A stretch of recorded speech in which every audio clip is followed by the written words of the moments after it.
Okay, welcome to the City of Cedarburg meeting of the Common Council on Monday, January 12th at 7 p.m. We have everyone here except for Councilmember Simpson, who's excused, and we're going to stand for a moment of silence.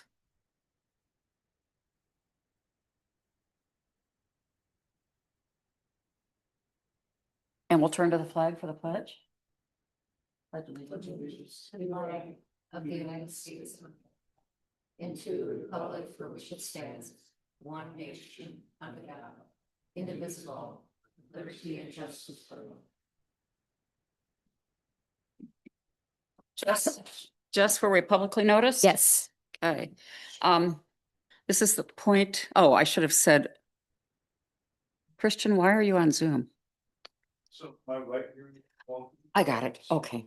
I got it. Okay. Okay. Okay. It's good that we explain that. Okay. This is the point in the meeting where we'll take comments and suggestions from citizens. If you've got something you wanted to comment on that is not an agenda item, we'll be happy to give you a couple minutes. If you've got something you'd like to talk about that is an agenda item, make certain that you catch my attention during that item so I don't miss you. Anybody? Terry, you know the drill.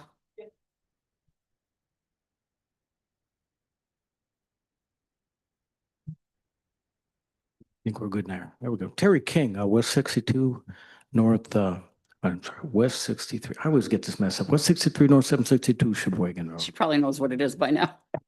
Yeah, you should all have that memorized by now.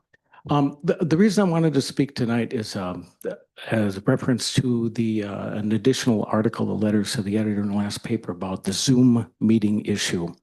I think that it's kind of important that we find a time to readdress that issue.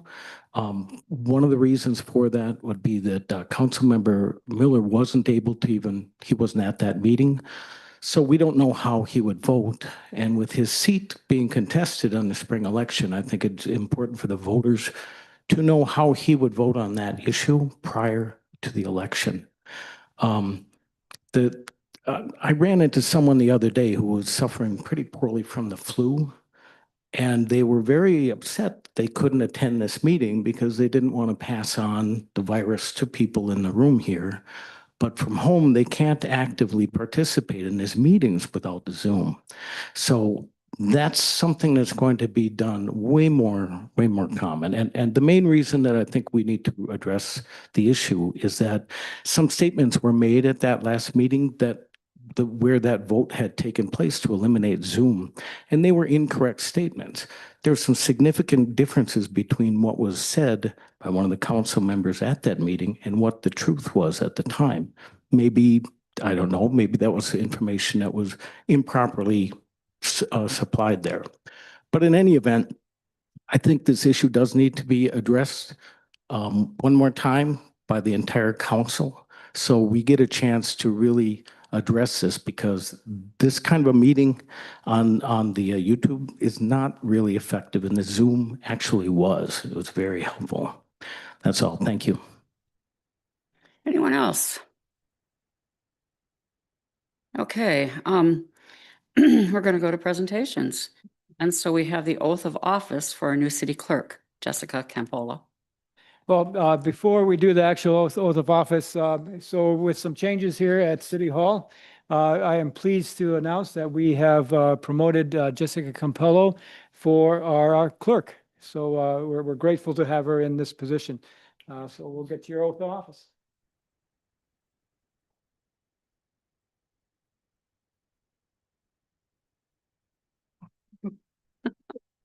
Guys, you know each other well enough. You should have this down.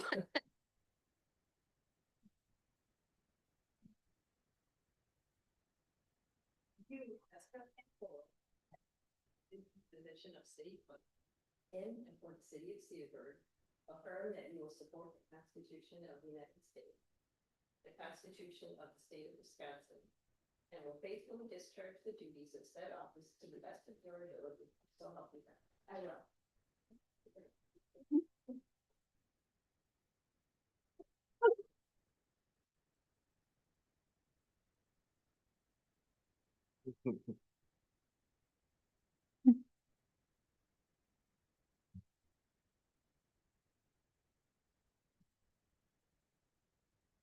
thank you to Jessica's family for being here.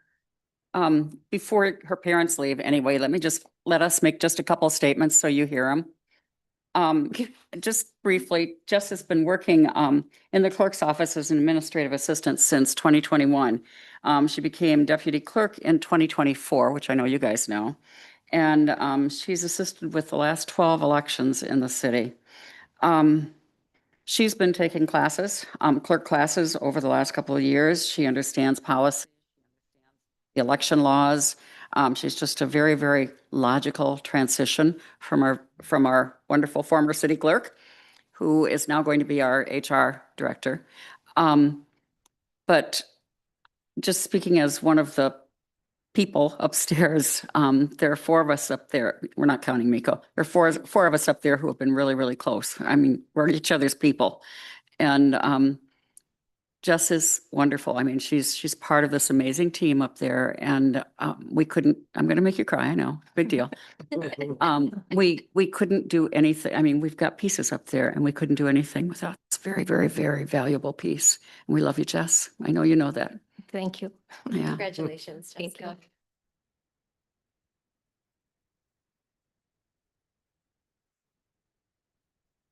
Okay. Thanks for hanging in there with me on that one.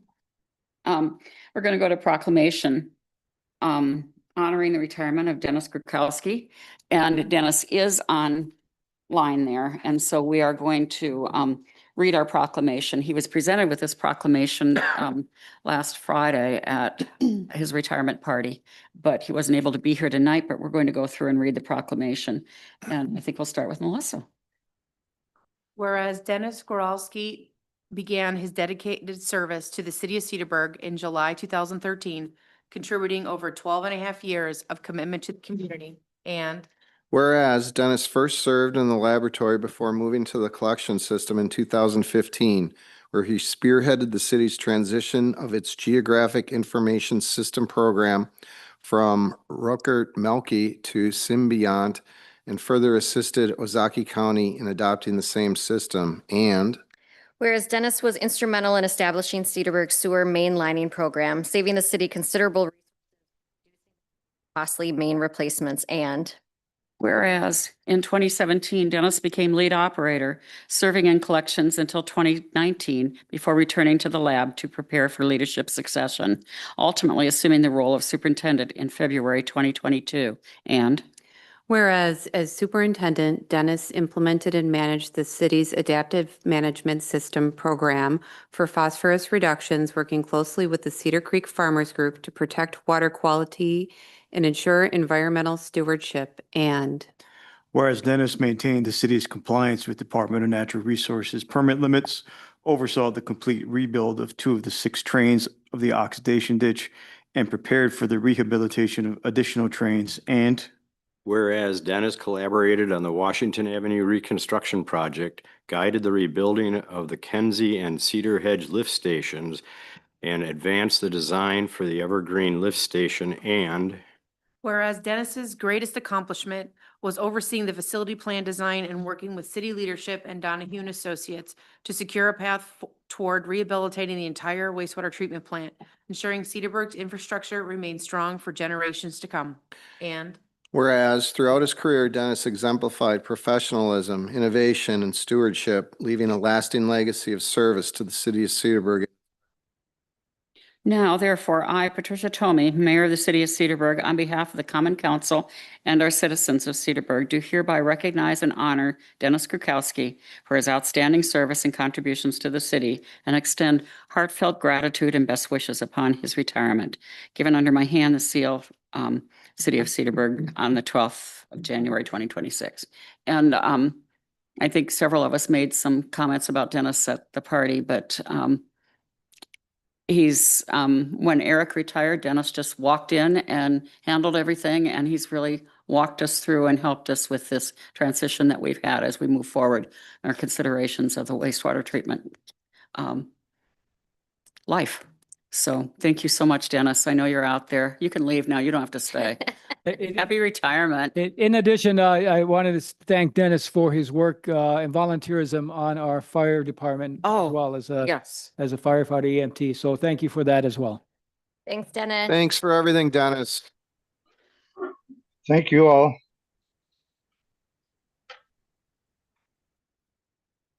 Okay, we're going to go on to 8A, which is new business discussion and possible action on ordinances number 2026-01, 02, and 03, adjusting the impact fees based on the annual increase of the construction cost index published in the engineering news report. And Mike Weiser, our city engineer, will take that.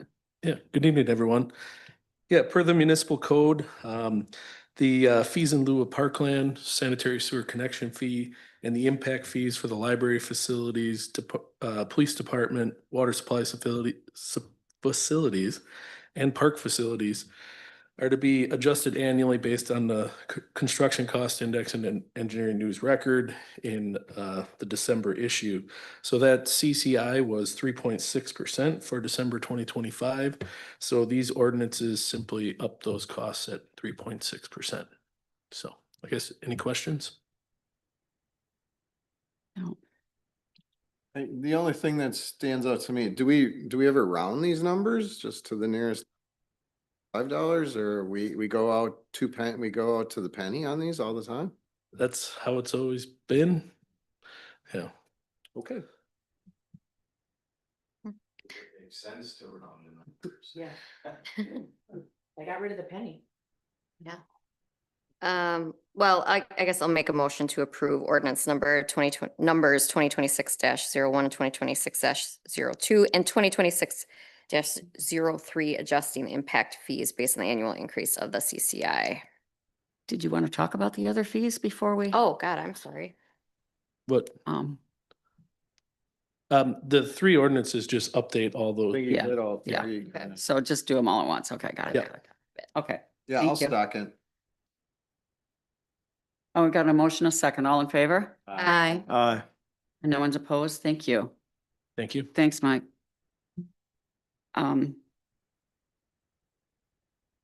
Okay, we're going to go to new business B, which is discussion and possible action on change to policy PR 6, protection of public trees during construction. And I'm sorry, Kevin, I almost forgot about you. So it's Kevin Westfall, our city forester, is going to take this one. Hey, yeah, this is, so policy PR 6, it basically provides a specification for any utility companies that are working in our right of way. So if they're working near a public tree, it tells them what we'd like them to do in regards when they hit roots or uncover roots and stuff like that. And this is just a simple addition to the definitions section of it. Last summer, I attended a webinar where they were talking about this topic, and one of the professors from Penn State defined a structural root. And I thought it was a really good definition, and I looked through it, my policy, I'm like, you know what, I talk about structural roots in there, but I don't define what they actually are. So I decided that we should probably throw that into the policy. So we took it to the Parks Board for the December meeting, and they agreed that it could go in, and so here we are. Thank you, Kevin. Questions? So I admit I didn't read every word of this this policy here. So maybe just help us. Why do you feel the need to define it more precisely? When does this come into play with these sorts of things? And just, again, why do you think we need to define it like this? Well, just so everyone is on the same page, because a tree root system, it changes the farther you get away from the tree, the less impact there is for when they do excavation. So in our policy, we define a tree protection zone as the area underneath the drip line of the tree and in towards the trunk. So that's kind of the area where we want them to number one, contact us if they're going to be digging there, or excavating. Number two, if they encounter roots while they're digging, what they're supposed to do when they see them, but also the size of the root that they cut or sever with their digging equipment is it's something that I need to know. So in the policy, it talks about structural roots shall not be severed, and so I figured, well, we should at least have a definition of what a structural root is. So when they're digging, we can say, okay, well, this is just a feeder root. This is a transport root. It's not a structural root by definition. Okay. I'll make a motion to accept it. Second. Okay, we have a motion, a second. All in favor? Aye. And anyone opposed? Okay, thank you. Thank you, Kevin. Okay, we're gonna go on to 8C, which is discussion and possible action on the issuance of a Class B and beer and Class B liquor alcohol beverage license to Camp Bar Inc. 2107 East Capitol Drive, Shorewood. Paul Heckbarth is the agent. And this is on Washington Ave, known as Camp Bar, and Miko's going to take this. Yeah, but Paul is here and he can talk shortly, but just a quick update to the council. We have two agenda items here this evening discussing the licenses. We currently have two available licenses. We have a regular license and we also have a reserve license. The reserve license comes with a $10,000 fee. For that, it is a one-time fee, and then annually they'll just up it with the regular fees. So Camp Bar is here this evening looking for one of those licenses. Just keep in mind, if you do make a motion this evening, it will be contingent upon receiving occupancy permit. But other than that, I'll let Paul Heckbarth talk a little bit about their project. Yeah, hello, good evening. Thanks for having me. Thanks for hopefully welcoming camp to your community. Just to give you a little brief history on Camp Bar, we opened our first location 13 years ago in Shorewood. They took a chance on a 28-year-old with no experience running a bar, which was wonderful. But since then, we've actually expanded to 4 other locations. We're in Wauwatosa, the 3rd Ward, downtown outside the Pfizer Forum. We also own and operate 2 footprints at the Wisconsin State Fair Park. So we have a Camp Bar there, which used to be the former Rapinas, if you're familiar with the space. And then also the Old Fashioned Sipper Club, which is also on the State Fair grounds. In addition to that, we also own and operate 3 event spaces, one in Shorewood called the Atrium, Vista downtown Milwaukee, and Birch out in Wauwatosa. So a lot of experience in the hospitality industry running bars and restaurants. Cedarburg, to be honest, has been on my radar for a very long time. I just haven't found the right spot. And we were approached at a really great time by Lance Lichter and Tracy, who's in the back, when they were changing ownership from Art of Joy to Lance purchasing the building. So I was able to go out, see the space, and I fell in love with it immediately. It had the perfect camp vibe. Having that camper in the back, that was like the ultimate, like, oh my gosh, this is the sign for sure. But a lot of our bars, if you are familiar, are built in older historic buildings, and it just had that perfect cozy feel for what I can envision as a really great addition to this community. A couple of things to just note about our organization, how we're a little bit different. We stand out. We do have excellent reputations in every community that we serve or that we are part of. So you can always ask for references, other village managers, city hall, things like that. Couple of things that we're going to be adding to this space is we'll be adding a food component. I know right now they were just kind of snack, but we'll be adding like pizzas, appetizers, things that are on the normal camp menu. So I think that's a huge benefit to bring to the street. We're not just a bar. And also too, with all the activities and activations you do in Cedarburg, that's something that we're very familiar with. Not only operating State Fair, but if you've been to any of our Camp Bar like Packer parties, we're very familiar with closing down the streets and activating those things. So we're very excited to be a part of that. We have those assets and excited to put those to work here in Cedarburg.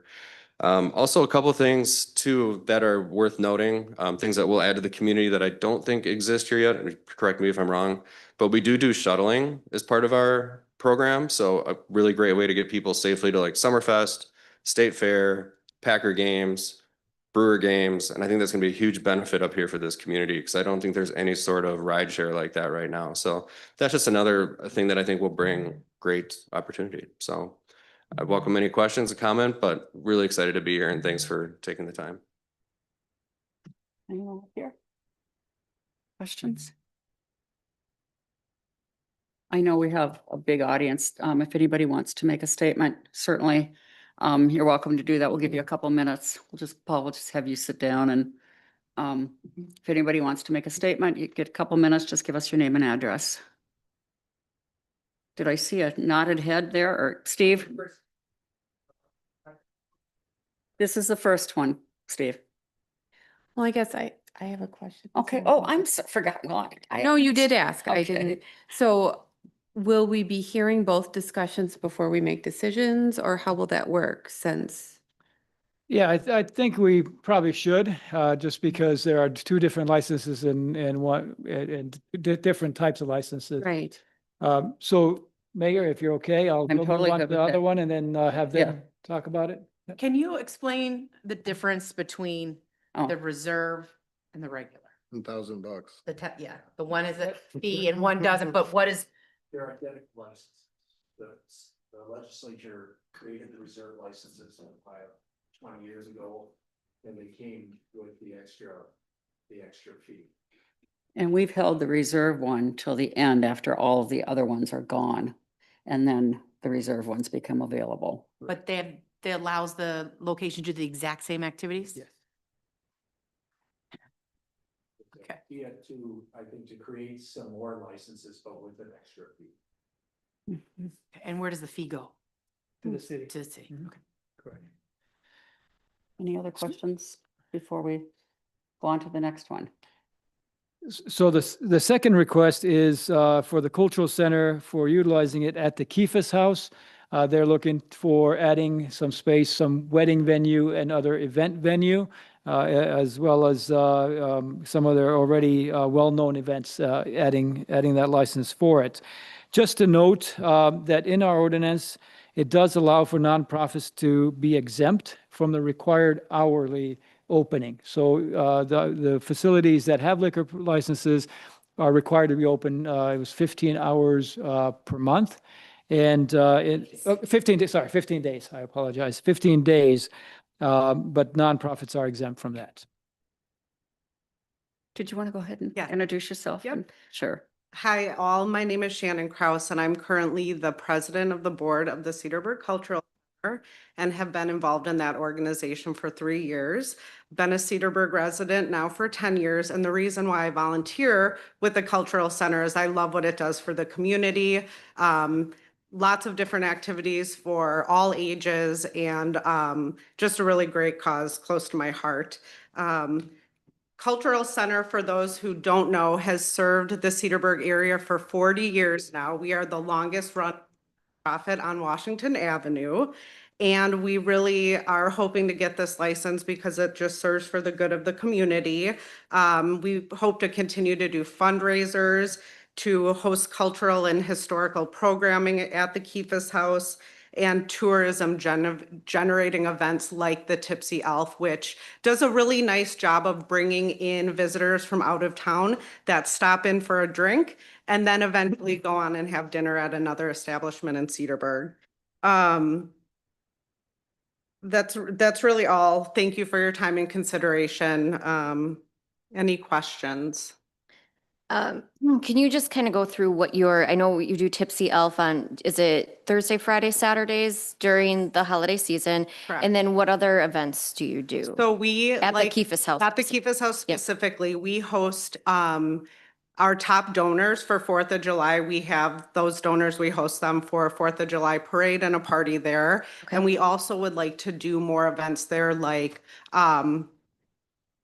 small events like a wedding shower, a baby shower, something in the backyard, utilizing the great space in the house that we have. Okay. All right, thank you. Mhm. Any projection on how frequently those would happen if you had a license? If we had a license, I can't imagine it happening more than 2 or 3 times a month. Okay.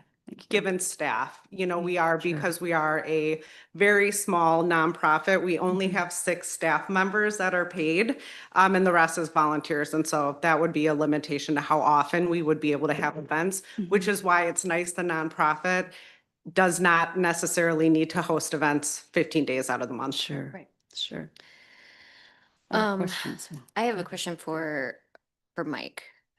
Because it was brought up in Sue Schrader's email about how they were initially able to operate under the cultural center's liquor license. And then, but now they are not. So just, is that why we made the decision we did, is because we thought that they were operating under one license?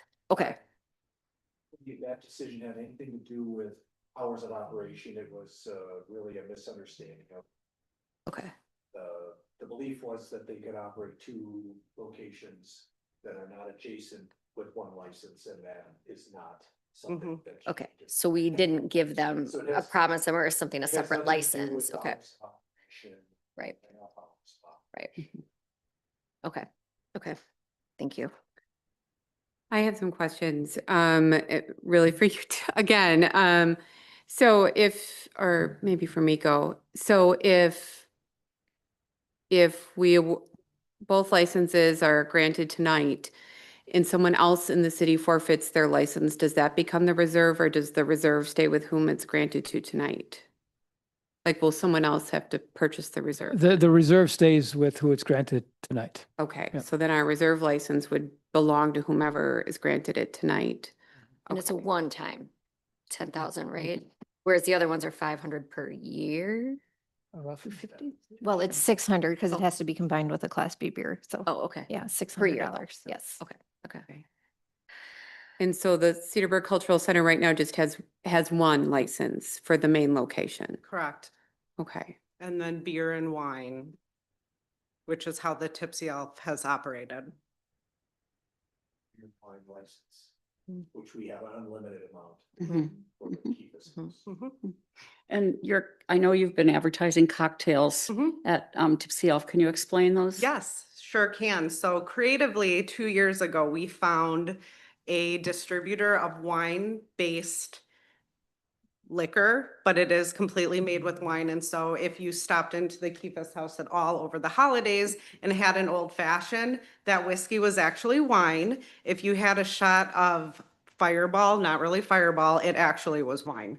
And so that is how we were able to keep up with cocktails with the change in our license, because the first year we were open, we still had, under the old misunderstanding, the liquor.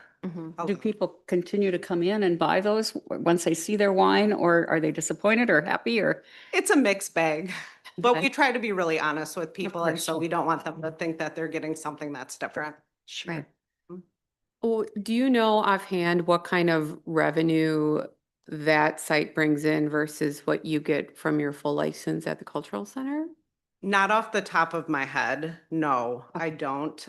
It's really hard to compare because we've got the events at the cultural center, which can include performances, even gallery. It can include rentals like weddings. And then also, if you consider what we make festivals, that's a big fundraising time for us. So it's hard to compare. It's less than festivals, though, certainly less than festivals. What happens with the revenue from the liquor sales for the cultural center? It goes to keeping it running. So we operate very much flat, if not under. And so you know, we do a ton of fundraising. The Tipsy Elf, and being able to do that is what helps us keep all of the great programming going that helps preserve the history and the culture and the arts in Cedarburg. And so any bit of money that we make, whether it's selling liquor or shows and ticket sales, goes into just running the cultural center. That kind of ties to my question I had, is it's one budget for both locations? You don't have a separate budget for Tipsy We Elf or do, we Kifas House? put things separately, we account for it separately, but it's all part of one budget that we do for the whole year. Okay, Mhm. thank you. And I'm wondering if either petitioner is going to talk about the impact of the reserve fee. I'm assuming neither one wants to pay that $10,000. Of course not. I was going to speak to that. I think that. I think, if I may, Melissa, I mean, I think what we need to do here is answer two questions. The first one is, we've got these two licenses. Are both candidates worthy of one of them? That's the first one, before we even get to which is the reserve. I'm very sympathetic with everything you said there, but at the end of the day, this is a quota system. We only have so many of these. And I guess my concern is, the Cultural Center has one. If we assign another one to the CAFUS House, and you kind of answered some questions that the mayor had about how often you anticipate even having events there. My concern is that it would be woefully underutilized, right? There's a cost here in terms of what happens if we assign both of them and then a month from now, a restaurant that anticipates using that license every night of the week comes and wants a liquor license. And that's the only way that they can make their economics work. And we're sitting here with none to give them, right? So I happen to think that, again, CAFUS House, I like, Tipsy Elf is great. I think I admire the innovation with using these wine-based drinks to overcome, but I think having a wine and beer license is good enough. I apologize, but I just do. I'd rather we keep that second license kind of in our back pocket in case another economic development presents itself that needs that license. Because remember, this is a quota, you only have so many, right? And we've got two right now. I don't think that our inclination should be to immediately issue both of them. So with Camp Bar, I think that's kind of an easy one. Again, this is just I'm not convinced that the CAFUS House is the best use of the second one. Anyone else up here? Not yet, Steve. Okay. We're talking up here, and once we've had a chance to communicate up here, then we'll listen to your comments as well. Steve, would you sit down, please? I agree with Jim to a point. I think I've been on the council a long time, and in fact, I wasn't on the council, but was part of a group that really tried to push for the change of the liquor license standards. So I do want to make sure that if we do issue a liquor license, that it is used with its how we intend it to be used. So like you said, kind of easy to say, okay, Camp Bar will issue you this liquor license. It's hard for me to say, hey, nonprofit, if you can afford $10,000, we could do that. But I think that's where I'm at. If they want to apply for our reserve license, I'd be willing to hear it. But I think the regular one should go to the business that will be in business at all times. Anyone else? I think I had sort of an analysis like Councilman Fitzpatrick did, but then is that changed by the fact that someone could just go to the state and just kind of circumnavigate us to get a license? I think that's only if they're a producer. if they produce their own. Yeah, and then those producers, as far as we know right now, those producers can't come back and ask for, in other words, if you're a producer of wine, you can't come back and ask for the other license, as we understand it right now. Anybody else up here? I just wanted to say out loud, I'm excited about Camp Bar and the idea of Camp Bar coming to the community. I have a hard time professionally asking a nonprofit for $10,000. So that's really hard for me to see my way around. So that's what's really holding me back right now from, I think, the very logical explanations that everybody else is sharing, but asking a nonprofit to pay $10,000 is a hard pill for me to swallow. I think I'm on board. I think Jim stated my perspective very well. We have granted a few licenses in the past that became very underutilized, and a couple of those might still be out there, and we'll, see where that goes. But in an effort to always give away a license, or not give away, but, share a license that is existing in order to make certain that we're continuing to, move things along, I think was a little short-sighted in some instances, and we need to, this is an economic development issue for the city. I think that we need to look at the longer term. I have real concerns about not what you guys are doing by any means. I think you know that, but the fact that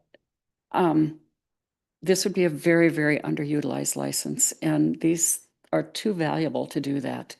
I also am of the opinion, and this has nothing to do with Cultural Center at this point in time, but just I think if we hold back a license, we should hold back the reserve, because I think that that's just a logical process, and usually those are the last licenses to go.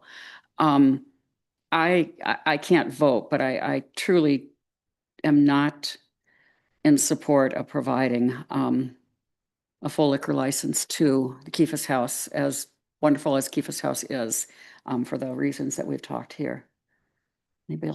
Anybody else up here? We'll listen to public comments, and then we can talk about those. Though it's a difficult situation and decision, I have to agree with the mayor and Jim on that. I think we should be holding that reserve license for future economic development, because we had the Brandywine that moved out. Hopefully somebody else comes in and it's a restaurant and it's open 5 days a week, 6 days a week, and they may want one.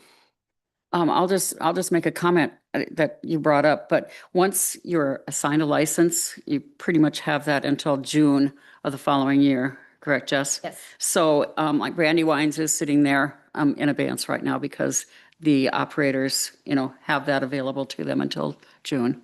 That'll expire in June.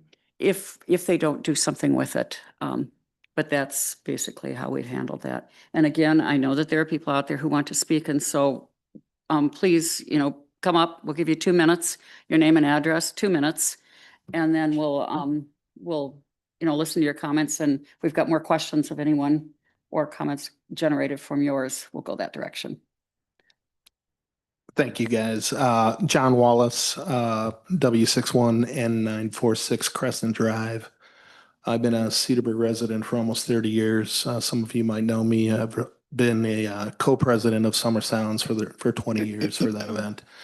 So I know a bit about, what it takes to keep not-for-profits working in the city. And I guess just respectfully, I would ask the council to consider a couple additional pieces of information before it is made. One is, I would ask how many businesses are on Washington Avenue that have been around for 40 years. So when you talk about an underutilized license, think about the businesses that do come and go.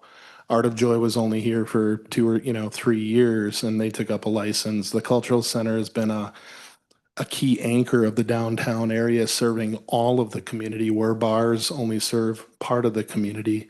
So that's one thing I would ask you to consider, is the longevity and the stability, in a positive light, not necessarily, well, you've been around forever and, we'll just think you guys are going to be around forever forever. It's become a lot. So that's the first point. The second point would be, as a not-for-profit, it's become a lot more difficult, and more competitive in the downtown area to get sponsorships, donors. We've seen new venues come in, that are great additions to the city, and it's not a knock on any of those. But the fact of the matter is, again, if we look at Cedarburg as an artistic community, preserving that culture, that history, the Cultural Center, if it becomes disabled or harder to fund or harder to keep operational, the impact on the city would be far greater than one of the businesses moving out, because that happens all the time. So I would just ask the city to consider maybe the bigger picture of who the Cultural Center serves, how long the Cultural Center has been around from a stability standpoint, and how difficult it is to keep an operation like that as a centerpiece, that brings in tourism. and dollars there, but also serves way more than just a segment of the community. It serves the entire community. So I'll just leave it at that, and I thank you for your consideration. Thank you, John.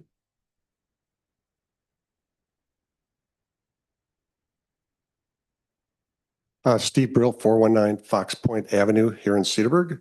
Mayor Tomei and council members. Cedarburg has been home to our family for 28 years. I've been a volunteer at the Cultural Center for 15 years, and I've heard many visitors from outside of our community make this comment. I wish we had a nonprofit that offers music, arts, history, education to our residents and visitors. We are a better community because of the Cultural Center. The Kefis family recognized that, how important the Cultural Center is to the community, and asked this nonprofit to be the steward of their residents. Please do not have the Cultural Center pay thousands of dollars for a reserved Class B license. Those are valuable funds to a nonprofit. I personally know that they're going to be looking at over a $10,000 bill at the Kefis House to keep that historic building going, just to put a metal roof on the building. So there's a lot of value to that money. I'm asking you to make a motion to approve the regular Class B liquor license for the Cedarburg Cultural Center. Thank you. Thank you, Steve. Anyone else out there? Okay. Discussion up here. Well, I appreciate that discussion we had up here. I didn't realize the strategy with the licenses that you folks talked about, maybe some of the historical knowledge of how these are handled. I don't know if we typically like to keep one in our back pocket or what. Every community is different, but I don't know if you can speak to that, Miko. As Mayor Tomei mentioned earlier, from the economic development standpoint, it is good to have one in the reserves for attracting a potential restaurant. And that was in our surveys that we've done to our community over the years, that the need for additional restaurants in the downtown area. Without having a reserve or having any license out there, it is very difficult to attract newer businesses like that. Just for also some historical data, I believe it was just prior to COVID, we had kind of had the same situation, and we decided to hold one back.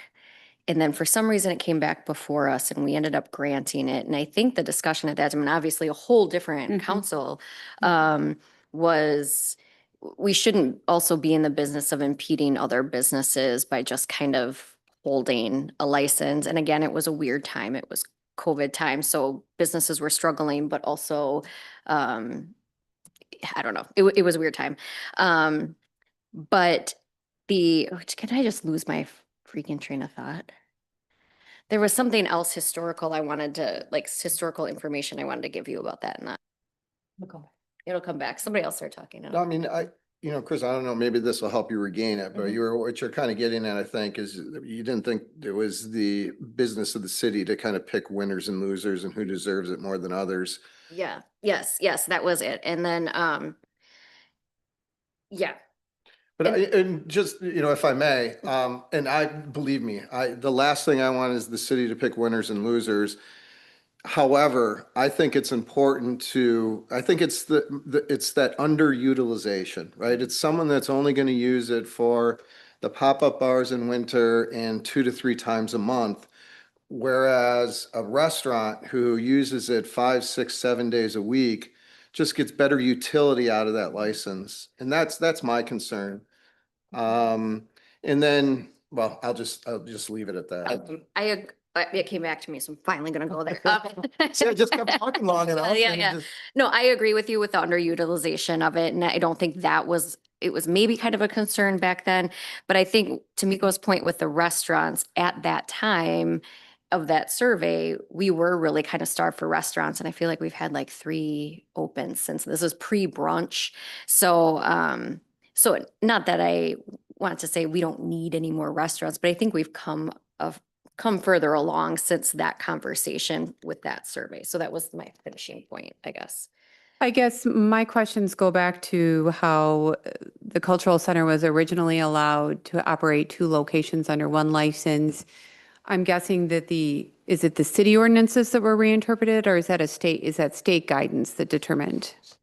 state guidance. Okay, so it's not something that we could address in the city to change, because that seems like it was an eloquent solution, and it's unfortunate that it cannot happen. Agreed.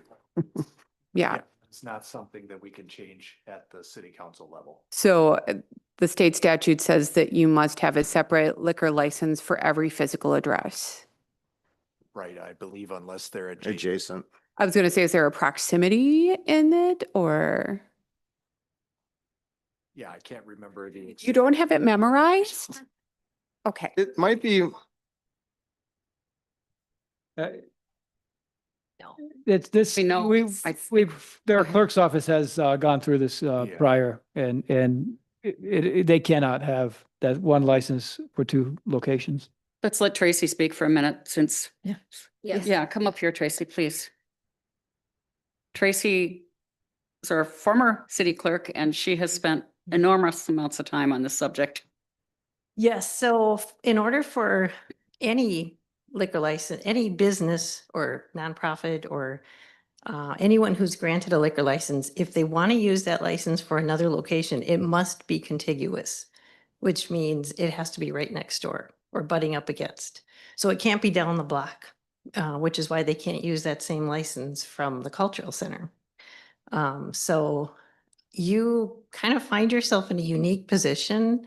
This council, we've never been this low on liquor licenses. So we're getting to the point now where if we issue both, we don't have any, and it might be a good 2 or 3 years before we get another one. So you kind of find yourself in a unique position where you have to decide, once we get this low, what's going to happen. A business has to go out of business in order to release it. Right. So I just wanted to. Thank you. Thank you, Tracy.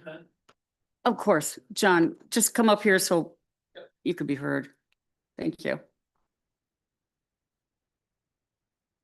Just trying to think creatively how we can address sort of the main concern, which seems like underutilization. And to be fair, these are good questions. I recently joined the board at the Cultural Center, and so I'm here tonight. Would it make a difference if we held on a decision rather than a no, if that's the way it's going to go, and have the Cultural Center come forward with more of a, I don't want to call it a business plan, because, I'm not sure how quickly we can turn something like that around. But, the fact of the matter is the success of the Tipsy Elf has spurred all kinds of creative thinking, but it's early. So that we don't have a lot of concrete data. We just know that in this town, if you have liquor available, people will come. That's just the reality. I mean, all the fundraisers, Scary Bloody Mary Walk, everything, in a good way, is just boosted by the ability to serve liquor. So, we didn't necessarily know how successful the Tipsy Elf was going to be. We just see greater potential, not even to boost what the Tipsy Elf already is, but what else that location can do. So maybe if we came back and said more specifically, we think we can do this many more like private events and what that would mean, and where would those people come from? Would they be coming in from out of town, and would that benefit some of the other businesses in the downtown area? And maybe give you guys a little bit more perspective on what the reality and what the future could look like for the cultural center and that particular location with a liquor license. Right now, you're asking us questions that are fair, but this is relatively new for us too. We know there's potential, but maybe we could do more to give you guys some specifics, or at least some estimates around what that would look like. It's easy with a bar, with the Kivas House, it's a little bit more difficult. Just a quick question. While you're talking, I'm not cutting you off. Yeah, go ahead. at No, all. that's No. Where'd it go? See? I know. The capacity indoors of the Kifas House. Do you know that? Does anybody? Okay, thank you. Okay. Inside. Inside. Yeah. Yeah, I know that the outdoors is there, but inside. Okay, thank you. You had kind of conflicting message in there because you talked about the success of the Tipsy Elf without the Class B license. So you can't help but wonder, I'm sure it would be nice to have in that it would be even more successful, but the fact that it's, as you admit, it's successful without it, again, is another thing that makes me wonder the need for that. Yeah. And quite honestly, again, I'm really sympathetic with you guys. Believe me, I think the CAFIS House and what you guys do at the Cultural Center is great. We get there plenty of times. It's great. However, I'm just always reluctant to kick the can down the road. And so I'm going to make a motion here if I may. One last comment, Jim, and I can appreciate that. What I would suggest is that before you make a decision, that the council looks at it as, we're not asking for a liquor license to drive more business to the Tipsy Elf. That is successful. Could we do more with a liquor license? Yes. It is a very difficult thing to keep a not-for-profit running through donations and sponsorships alone, right? So we're looking for additional revenue streams. We've seen the success of the Tipsy Elf, and we know that we could do more events like that that would help keep the cultural center operational and beyond just operational, improve it. So, when you guys think about a decision, I would just respectfully ask that it's not just about the Tipsy Elf. Yes, we've been successful and creative, but it's also spurred, what do you do with that property for the other 11 months out of the year that could have equally strong of an impact? And that's really what we're looking for, with this license request. Just a question, maybe Jess, what are the dates on the applications? It all kind of came in at the same week and it was around the holidays. But date wise, Oh, what were the dates on of the applications?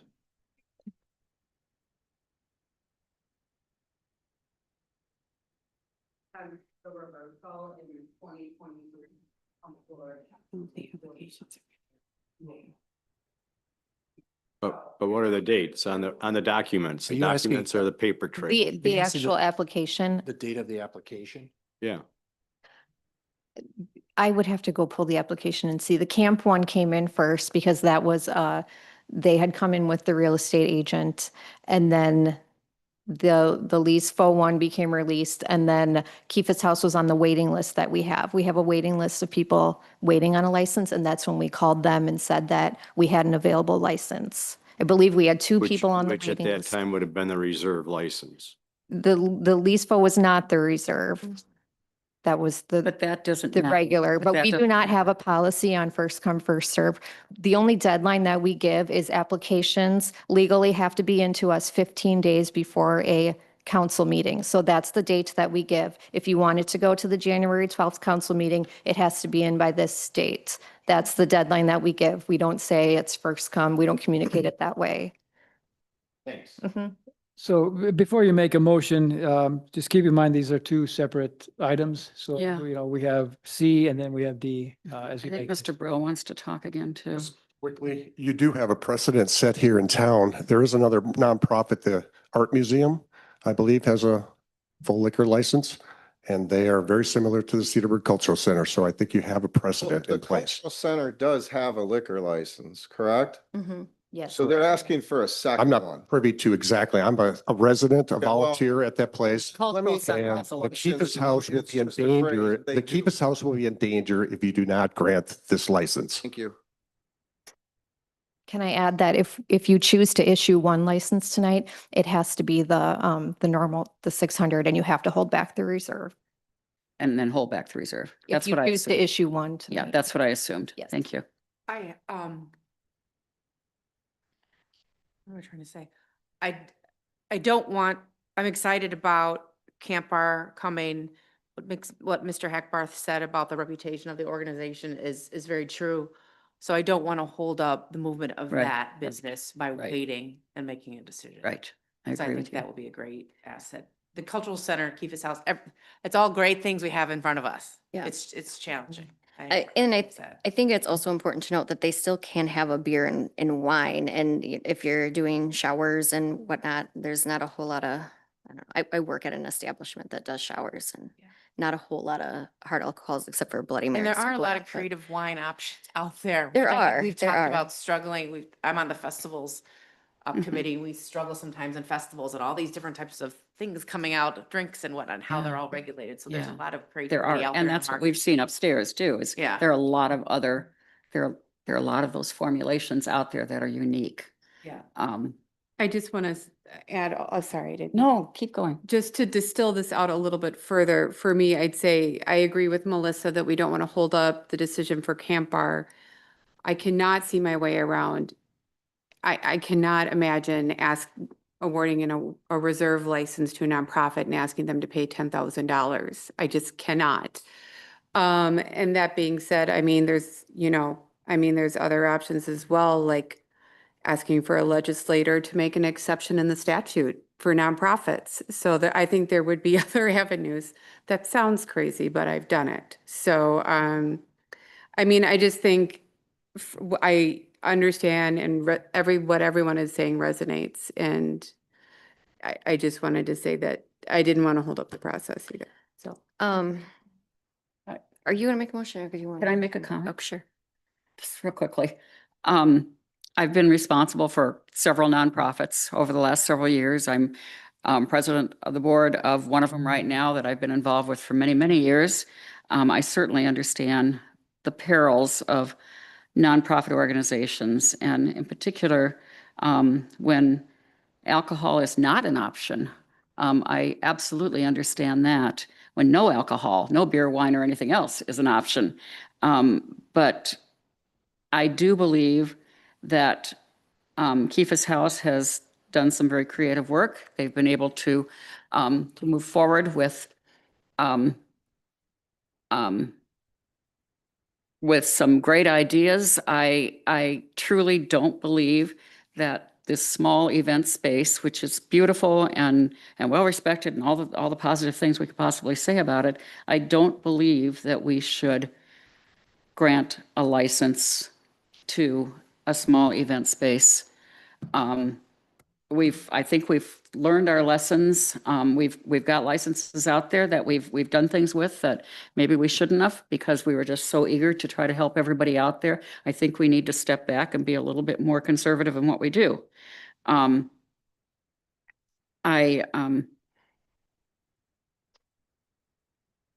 I fully believe that the reserve license should be the one that's held back. I truly believe that. I think just said that has to be. It has to be, yes. It has to be. So it's not even a question. I think that we've got a business that sales depended on, the building it was dependent upon a license, becoming available, and that's exact example that Jim gave a little bit ago. And we're, living it right now with Camp Bar. Yeah, So- there's just a huge opportunity cost here. And the opportunity cost is where could this license go to if not assigned to Keefa's House? And it's the economic development thing that Nico just talked about. So along those lines, I'm gonna make a motion to issue a Class B beer and Class B liquor alcohol beverage license to Camp Bar. Second.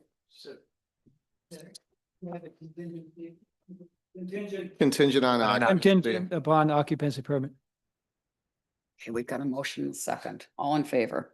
Aye. Aye. Anyone opposed? Okay, so I think that's where we're at. Congratulations to Camp Bar.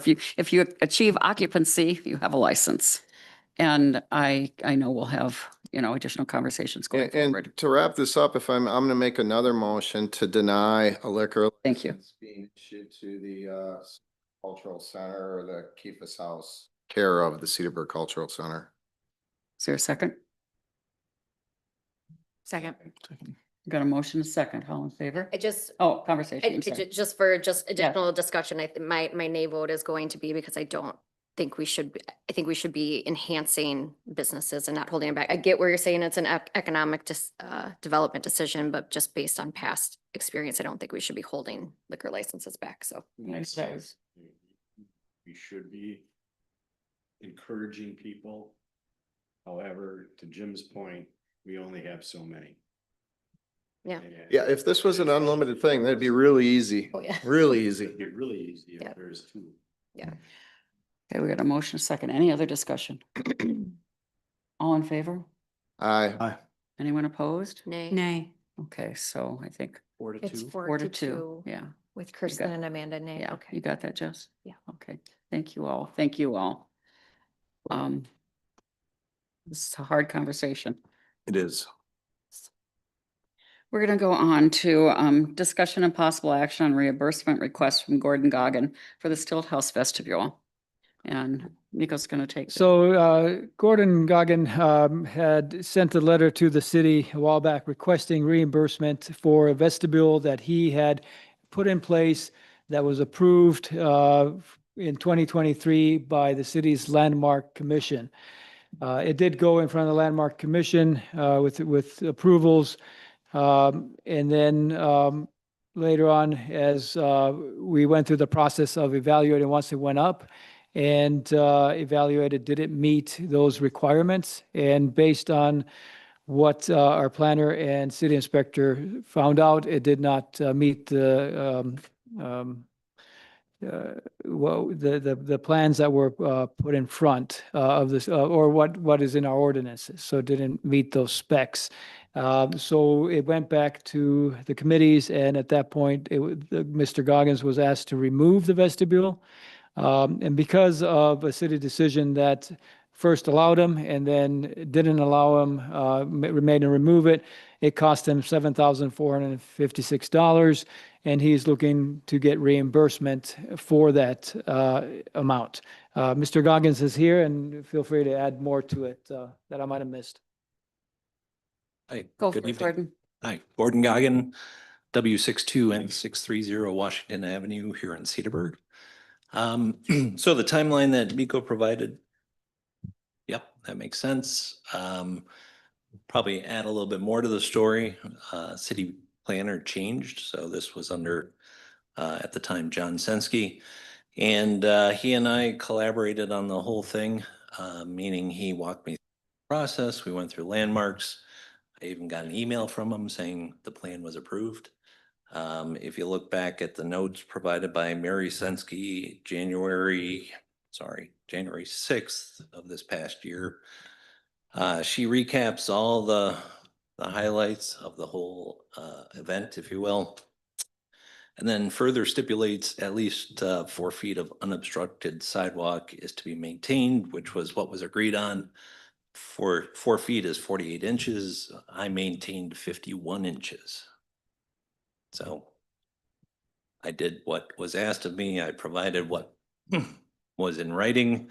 And then the ordinances suddenly got enforced, which changed the whole dynamic. So I still have the vestibule. It's in great shape. I'll be more than happy to drop it off. I just want. I was gonna ask that. What's that? I was gonna ask that. Yeah, you tell me where to drop it off and it'll be there.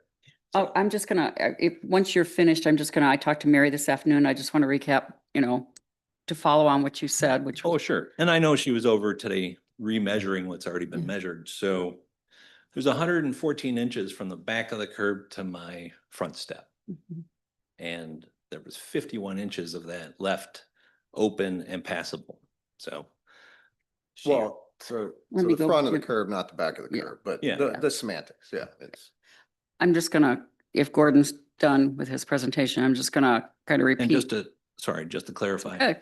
I'm not talking about where the tire touches the curb. I'm talking about where the curb touches the official sidewalk. Sidewalk, yeah.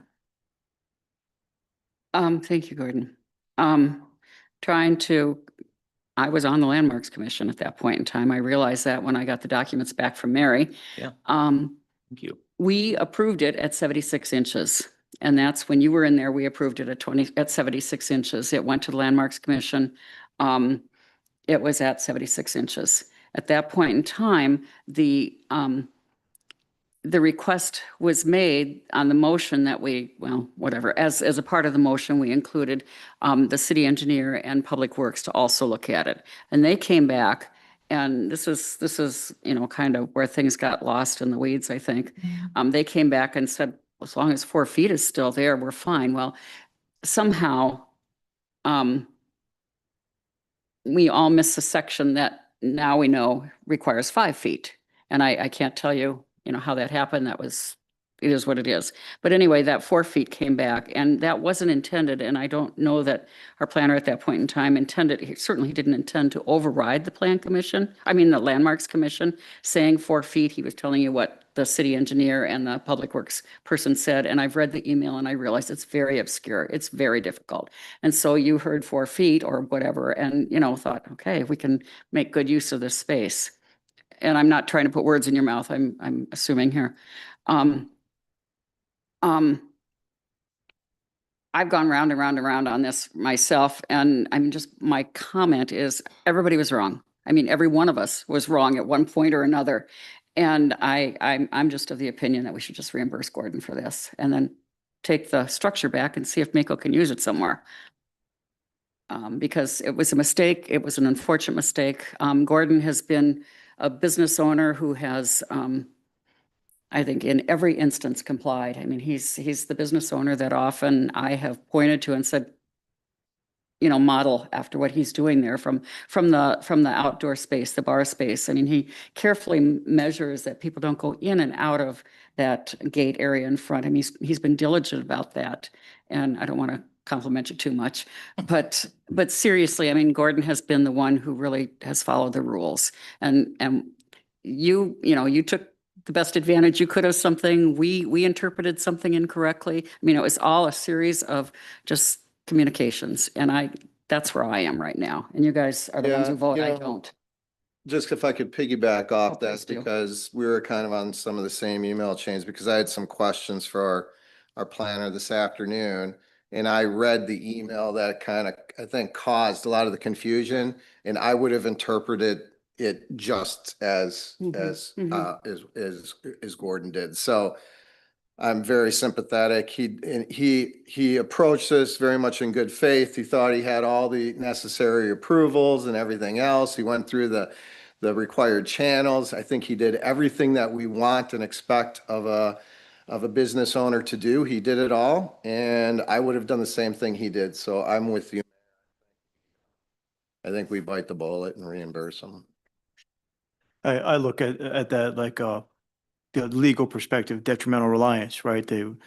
We had the things and Gordon did the things he was supposed to, relied on that interpretation. No one told him he was wrong. No one said, oh, we made a mistake and he's out $7,500. So I certainly think, we should make up for that error. I think I had the same question as, I'm trying to think, what do we do? Is it something where we take the awning back with the vestibule? I like that it's no offense to intact. Gordon, but $7,500 and you get to keep the vestibule is a little bit Unexpected. for me. I don't have I'm a sure. support. It's all yours. Yeah. Miko's going to figure out a use for it. Just doesn't know that yet. Put it at your house.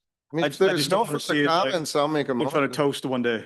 Like, hey, Anybody else? I'd be happy to make a motion, Mayor, if that's okay. And, Please do. I'd like to make a motion to approve the reimbursement request from Gordon Goggin for the Stillhouse vestibule in an amount not to exceed $7,456. I'd second. Got a motion, a second. All in favor? Aye. No one's opposed? Okay, thank you. Thank you. Thank you, Gordon. Thanks, Gordon.